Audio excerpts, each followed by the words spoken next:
Horas, Horas, Horas, Baligi Academy datang kembali ya dari tepian Danau Toba yang indah, kota Baligi.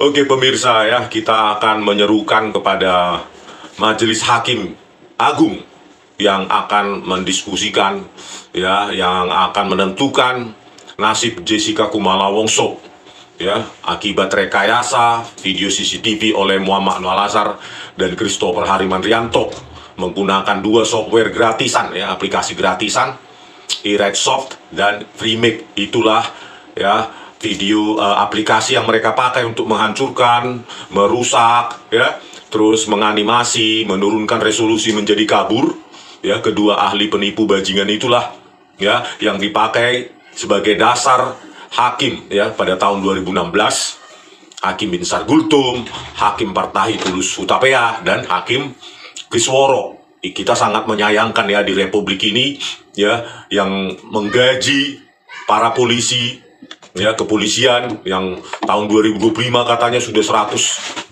sekian triliun atau berapa itu, bukan lagi 114 triliun, tetapi hasilnya adalah rekayasa. Muhammad Anwar Al-Azhar ini sendiri adalah ya saat 2016 Kepala Subdit Komputer Forensik Baris Krim Polri. Bayangkan itu ya, kepala laboratoriumnya dia itu. Sekarang naik pangkat menjadi sekretaris pusat laboratorium forensik Baris Krim, naik lagi, entah apa jabatannya itu, manajerial lagi ya. Inilah fakta potret hukum di Indonesia, bagaimana orang-orang merekayasa karena dia punya kewenangan dan diakui pula di persidangan.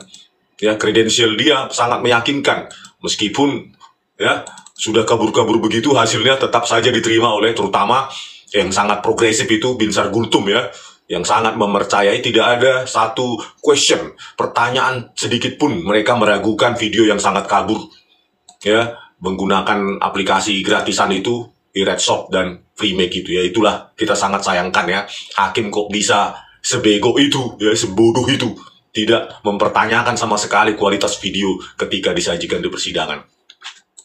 Nah oke, berikutnya biar kita bacakan secara verbatim ya, kata demi kata keputusan Binsar Gultum dan kawan-kawannya yang membasiskan, yang mendasarkan keputusan mereka itu ya, menjadikan video CCTV rekayasa Muhammad Anwar Al-Azhar itu menjadi bahan pertimbangan dia dalam memutuskan perkara ya, memutuskan nasib seorang anak manusia ya. Itulah pertimbangan-pertimbangan itu, saya kutip nanti word demi word, kata demi kata atau secara verbatim ya.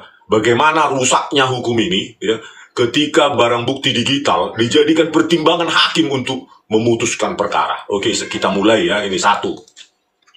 Ya, menimbang bahwa demikian juga mengenai rekaman CCTV yang dipersoalkan oleh penasihat hukum terdakwa tidak layak dijadikan sebagai alat bukti dalam persidangan ini, majelis hakim berpendapat bahwa CCTV yang ada di Cafe Olivier bukan sengaja diperuntukkan untuk kasus dalam perkara ini. Akan tetapi, secara umum sebelumnya telah terpasang di tempat tersebut yang bisa memantau setiap kejadian yang terjadi di lingkungan Cafe Olivier. Sehingga CCTV tersebut tidak harus dibuat sendiri oleh pejabat yang berwenang. Sedangkan menyangkut adanya dugaan telah terjadi tampering atau penyisipan pada video maupun pada gambar dalam CCTV tersebut, para ahli digital tersebut telah disumpah di persidangan. Jika penasihat hukum terdakwa mampu di kemudian hari membuktikan ada kebohongan atas pendapat para ahli tersebut, dapat menggunakan sarana hukum sesuai pasal 242 KUHP tentang pemberian keterangan palsu ya. Jadi di sini topiknya tampering atau memanipulasi barang bukti digital memang sudah saya ungkapkan pada persidangan tahun 2016 yang lalu. Tetapi Binsar Gultum dan dua hakim lainnya lebih memilih mengabaikan kesaksian saya dan menyerap secara total yang menelan bulat-bulat apa yang disajikan, apa yang penipuan yang disajikan oleh Muhammad Anwar Al-Azhar dan Christopher Harimantrianto. Ya, jadi dengan enteng ya Hakim Binsar Gultum di sini, jika penasihat hukum terdakwa mampu di kemudian hari membuktikan ada kebohongan atas pendapat para ahli tersebut, dapat menggunakan sarana hukum pasal 242 KUHP tentang pemberian keterangan palsu. Enak kan? Ya, enak sekali, dia cuci tangan itu ketiga hakim. Kalau nanti dia palsu, ya sudah, laporkan saja dengan pasal 242 KUHP. Tetapi kan pada saat persidangan harusnya kalian kritis. Kok itu bisa kabur? Biasanya di dalam sidang lain, kok CCTV-nya bagus saya lihat. Itu pun pertanyaan sesederhana anak SD itu pun tidak ditanyakan oleh ketiga hakim ini. Diterima, padahal mereka bahkan melihat paperback pun tidak bisa di meja 54 itu, yang hanya 12 meter jaraknya, ya, dengan video CCTV yang full high definition 2 juta pixel per frame. Kan sangat konyol, ya. Cuci tangan lah dia, ya, seperti Judas Iskariot, ya, cuci tangan. Ya kalau nanti palsu, ya tuntut dia. Bagaimana caranya menuntut mereka? Mereka polisi, Binsar Gultom, kayak nggak tahu aja kau, kayak dari mana aja kau, dunia mana, ya. Gimana caranya? Sudah saya laporkan pun 6 kali ke Dubes Presisi, ya, 37 bukti ilmiah saya sertakan, saya laporkan kepada Jenderal Listio Sigit Prabowo pun diabaikan. Itulah, ya. Kau kiranya gampang melaporkan polisi di Republik ini? Ya, kan susah karena perbuatanmu ini memutuskan perkara berdasarkan video CCTV yang sudah kabur. Tidak bertobat lagi kau, ya. Harusnya kan sebagai hakim pertama adalah hati nurani, baru akal sehat. Itu kok enak banget. Kalau ada kebohongan atas pendapat para ahli tersebut dapat menggunakan sarana hukum pasal 242. Gimana caranya? Ayo kita laporkan bersama, yuk. Bisa nggak kau? Ayo, kalau kau bersedia, ayo, gitu loh. Kita laporkan bersama. Jangan cuma kata-kata aja, ya. Gampang kali kalau cuma kata-kata. Memangnya gampang melaporkan polisi aktif di Indonesia ini, Kombes. Saya mau laporkan Muhammad Christopher Hariman, siapa itu? Tito Karnavian dan Krisnamurti juga. Bagaimana? Padahal Tito Karnavian aja sudah pensiun aja susah. Ini bukan negara demokrasi matang ini. Ini masih negara, apa ini, Konoha. Yang kedua, pertimbangannya Binsar Gultom, Partai Tulus Utapaya dan Kisworo, ya, membasiskan, mendasarkan keputusannya, pertimbangannya itu dengan video CCTV rekayasa Muhammad Noel Azhar dan Christopher Hariman Rianto dengan menggunakan software gratisan iRedSoft dan apa itu FreeMake, ya. Yang kedua, menimbang bahwa berdasarkan pertimbangan tersebut, majelis hakim berpendapat sejauh mana rekaman CCTV tersebut relevan dengan peristiwa yang menggambarkan orangnya itu sama, dihubungkan dengan fakta empiris dan adalah sama persis. Terlebih, alat digital elektronika dalam praktek peradilan sudah sering dipakai oleh hakim di dalam mengungkap kebenaran fakta di persidangan.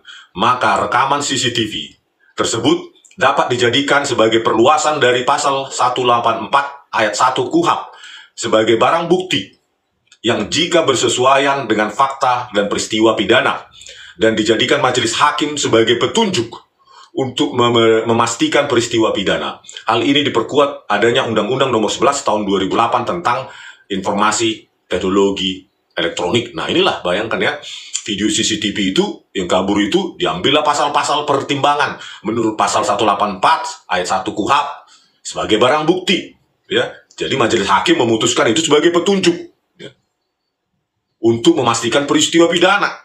Bayangkan, ya, video CCTV yang sudah kabur direkayasa oleh Muhammad Noel Azhar sebagai barang bukti, petunjuk untuk memastikan peristiwa pidana. Yang sudah dianimasi itu dipakai untuk memastikan pidana.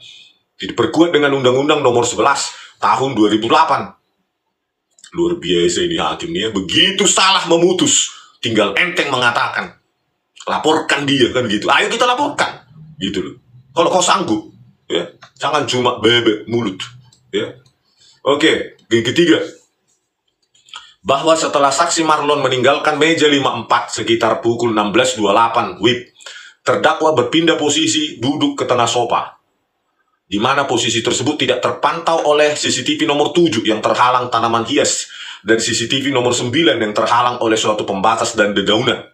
Kemudian untuk menutupi aktivitasnya dari pengunjung sekitar meja 54, maka terdakwa sengaja menyusun 3 paperback di depan minuman VIC yang sudah bergeser ke posisi ke tengah meja nomor 54 sekitar pukul 16.33 11 WIB, ya. Jadi saksi Marlon ini sudah datang, katanya dia melihat sedotan sudah ada di dalam gelas. Kalau Marlon Napitupulu harusnya tidak berbohong, maka di kamera CCTV 7 harusnya dapat pergerakan Jessica Kumala Wongso, pergerakan ototnya, tangannya memindahkan dari atas meja ke dalam gelas, tetapi tidak ada, ya. Karena tidak ada, dipakailah saksi palsu Marlon Napitupulu, ya. Marlon Napitupulu ini sebagai saksi palsu kunci, ya, untuk memperkuat rekayasa bahwa Jessica sudah memindahkan sedotan dari atas meja ke dalam gelas. Inilah saksi-saksi palsu, ya, sering dipakai di peradilan untuk mendukung rekayasa atau kepalsuan dari fakta, ya. Jadi inilah. Nah, kalau saya tanya lagi pada Hakim Binsar Gultom, kalau sudah dikabulkan, dianimasi, masih percaya tidak Anda bahwa paperback itu disusun oleh Jessica? Ya, semua objek, semua pergerakan objek yang ada di dalam video CCTV, digital video yang sudah direkayasa, maka itu harus ditolak demi hukum, demi kebenaran. Karena apa? Itu hanya berdasar pada kemampuan editing. Bahkan seorang yang ahli editing video, paperback itu pun bisa dibuat bergerak vertikal dari atas ke bawah, atau dari bawah ke atas, atau secara diametral.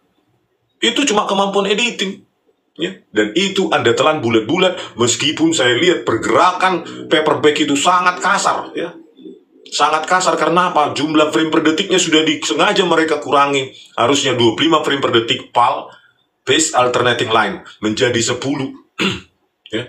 Hanya menjadi 10 gambar per detik untuk memudahkan mereka, ya, frame demi frame itu menganimasi pergerakan paperback dan lainnya.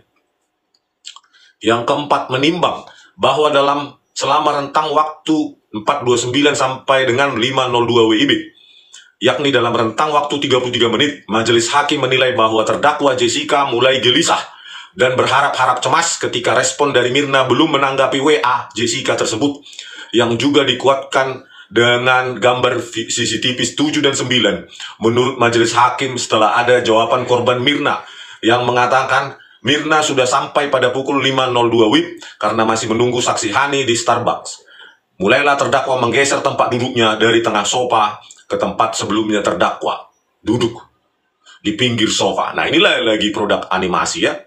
Poin pertama, ya, dalam pertimbangan ini. Dari mana Anda tahu itu cemas? Gambar demikian kabur, cemas dan gelisah, itu dari mulutnya psikolog. Psikolog mengamati apa? Dan psikolog dan kriminolog itu video CCTV yang sudah direkayasa Muhammad Noah Lazar dan Christopher Harimantrianto. Jadi balik lagi ke video CCTV.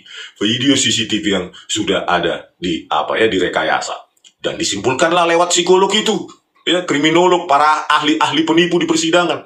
Itu cemas. Padahal Binsar Gultom tidak tahu, ya, pada kondisi kritis 16.29, 16.27, 15.02 Jessica sedang melakukan aktivitas chat, ya.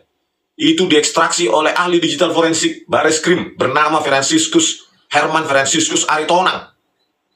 Di saat kritis itu, malah kau bilang cemas, orang pegang HP. Itu diekstraksi oleh Herman Franciscus Aritonang, tidak dijadikan pertimbangan oleh kau, ya. Yang kelima, menimbang bahwa setelah saksi Marlon meninggalkan meja 54 sekitar pukul 16.28 WIB, barulah terdakwa berpindah posisi duduk di tengah sofa, di mana posisi tersebut tidak terpantau oleh CCTV nomor 7 yang terhalang tanaman hias dan CCTV nomor 9 yang terhalang oleh pembatas kaca. Dan untuk menutupi aktivitas terdakwa dari pengunjung sekitar meja 54, maka terdakwa sengaja menyusun 3 buah paperback di depan minuman VIC sambil melihat gerakan tangan mengambil sesuatu dari tas warna coklat yang diletakkan di sebelah kirinya sekitar pukul 16.29.50. Kemudian tampak gerakan tangan memindahkan gelas dari ujung sofa ke tengah sofa sebelah kanan terdakwa sekitar pukul 16.13.11 WIB, di mana nantinya korban duduk. Kemudian terdakwa memindahkan 3 paperback ke belakang sofa. Ya, ini lagi lah, ya, pergerakan tangan 16.29.50. Ya, dengan kemampuan editing orang, jangankan tangan manusia bentuknya, ya, walaupun pada saat disajikan entah tangan apa itu, 12 meter harusnya, ya, bentuk jari pun masih kelihatan itu. Tetapi perbuatan Muhammad Noah Lazar, ya, tangannya itu cuma piksel-piksel putih saja, bergerak beberapa frame dia buat, disimpulkanlah dia mengambil sesuatu dari tasnya, yaitu sianida, ke dalam gelas. Itulah dipercaya oleh Binsar Gultom, Partai Turus Utapaya dan Kisworo, ya, 16.33.11. Terus korban memindahkan gelas dari ujung sofa ke tengah sofa. Itu lagi Gultom, kemampuan editing. Jangankan memindahkan gelas, memindahkan Daihatsu Xenia pun bisa di situ. Kalau kemampuan editing bisa, gitu. Ya. Jadi kalau sudah kau dikabur-kaburkan, ada pergerakan sedikit beberapa pixel, pindah dari ujung meja ke tengah, langsung simpulkan itu gelas berpindah. Padahal itu hasil animasi Muhammad Noah Lazar dan Christopher Harimandrianto. Karena sudah dikaburkan video CCTV 7 itu, khususnya 17 sampai 1839. Dikaburkan menjadi seperempatnya ya, dari 2 jutaan pixel menjadi 550 ribuan pixel. Objek itu menjadi kabur, ya, frame-nya dikurangi, dari 25 menjadi 10, pergerakannya menjadi kasar, tinggal diedit beberapa pixel di area tertentu, jadilah pergerakan itu. Yang kau anggap itu gelas. Dan apa itu mengambil sesuatu itu tangannya. Ya. Yang keenam, menimbang bahwa dari rentang waktu sejak terdakwa tiba di Cafe Olivier, terdakwa merencanakan dengan mencari tempat duduk yang dipandang lebih nyaman, terhindar dari jarak sorotan CCTV nomor 7 dan nomor 9. Kau salah lagi, di persidangan Rasmiati yang menunjukkan meja 54 itu kepada Jessica. Kau bilang di sini, kau simpulkan, Jessica yang mencari meja 54. Kau baca lagi, kau tonton lagi itu kesaksian Rasmiati itu. Bah, itulah dia manajer reservasi. Dia yang menunjukkan meja 54 ke Jessica. Bukan Jessica yang mencari seolah-olah mempersiapkan diri di meja 54. Seolah-olah dia tahu CCTV mana saja. Ya, ada 16 kanal itu di VR Telview FD161S. Di mana dia tahu itu posisi apa? Posisi CCTV. Ya, di persidangan Rasmiati lah yang menunjukkan, ya, manajer reservasi itu ya, Cafe Olivier, mengarahkan Jessica ke meja 54. Bukan dia yang merencanakan mencari tempat duduk. Itu saja kalian sudah berbohong dan menipu.